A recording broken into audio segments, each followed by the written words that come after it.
queridos hermanos, un gusto de saludarles.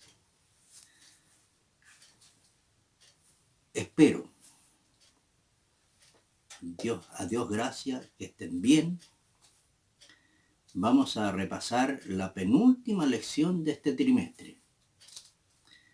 Y este título es Amar Misericordia. Hay 3 preguntas que contestar en esta lección. La primera sería, según las enseñanzas de Jesús, ¿cuáles deberían ser las prioridades de nuestra vida? La segunda pregunta es, ¿qué lugar ocupan los necesitados en esas prioridades? Y tercero, ¿cuál debería ser nuestra actitud hacia ellos? Vamos a responder estas 3 preguntas, ¿ya? Y en el primer comentario que voy a hacer, voy a tratar de responder las 2 primeras preguntas. ¿Ok? Bien.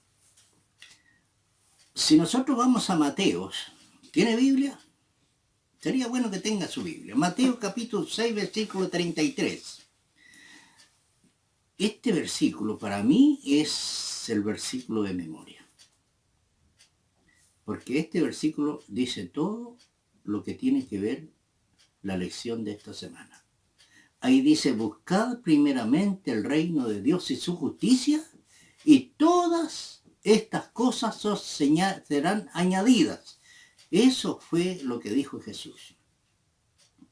Ahora, Jesús comienza este tópico diciendo, en otras palabras, que no nos angustiemos por nuestras necesidades básicas. Nos dice de que seamos conscientes de que Él se preocupa de suplir nuestras necesidades. Y nosotros, estando conscientes en eso, no deberíamos enfocarnos en nosotros mismos. Nuestro enfoque tiene que ir a los necesitados del reino de Dios. Es decir, primero buscar a Dios. ¿Qué significa eso?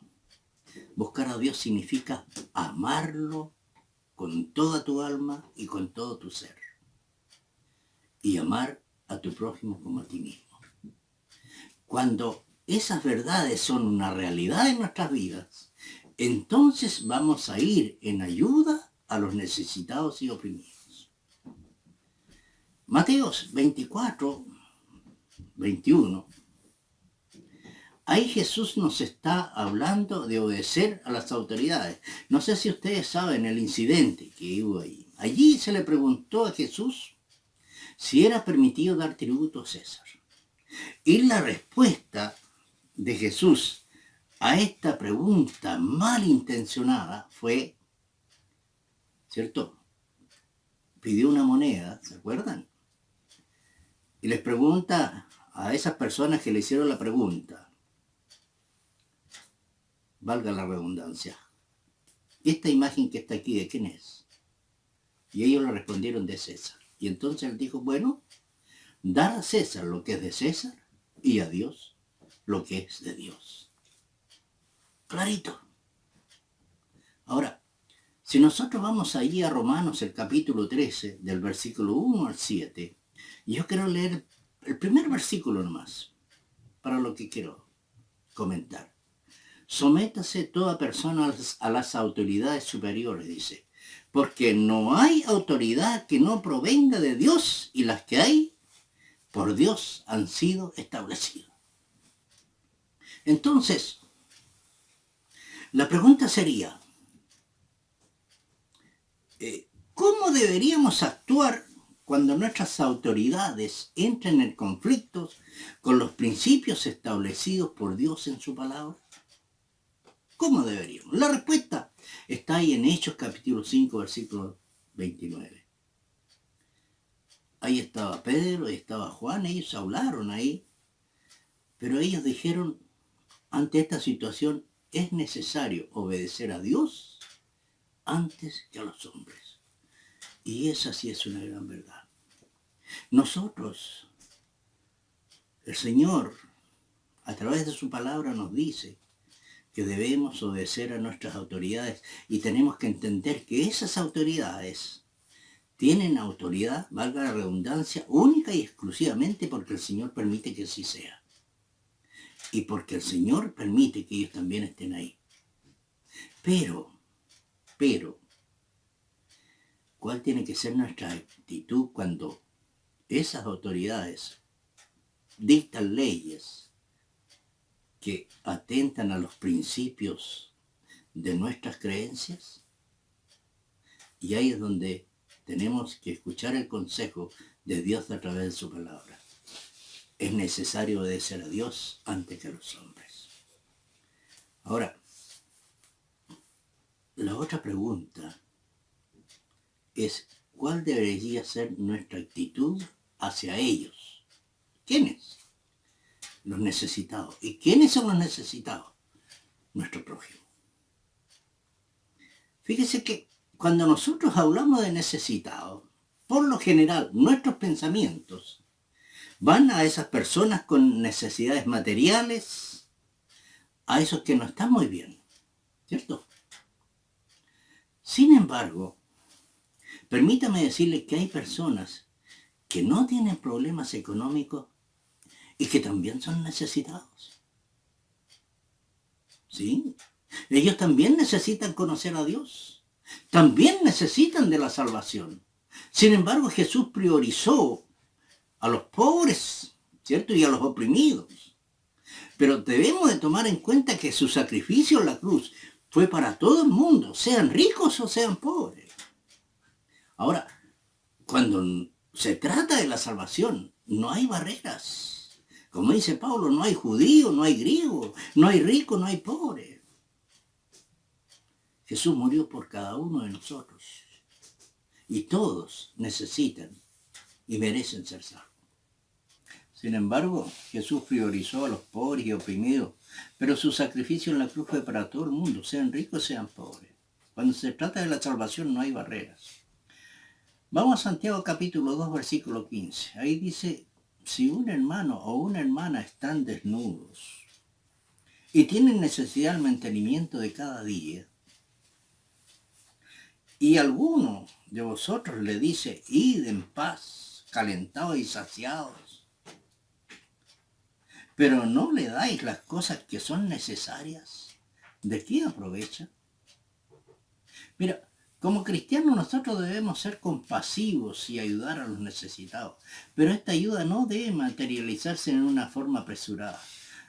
Hay 4 cosas. Primero, debemos reconocer el dolor de los que sufren y empatizar con ellos. Segundo, debemos escuchar y aprender sobre la situación concreta y no actuar sin la información necesaria. Tercero, antes de poner en práctica cualquier acción, busca la sabiduría de lo alto.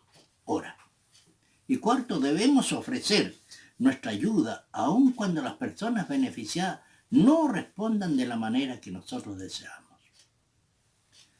Ser generosos. ¿Cuál sería el sinónimo de esta palabra? No ser egoísta. Nuestra generosidad no es algo puntual o algo forzado en la vida de cada creyente.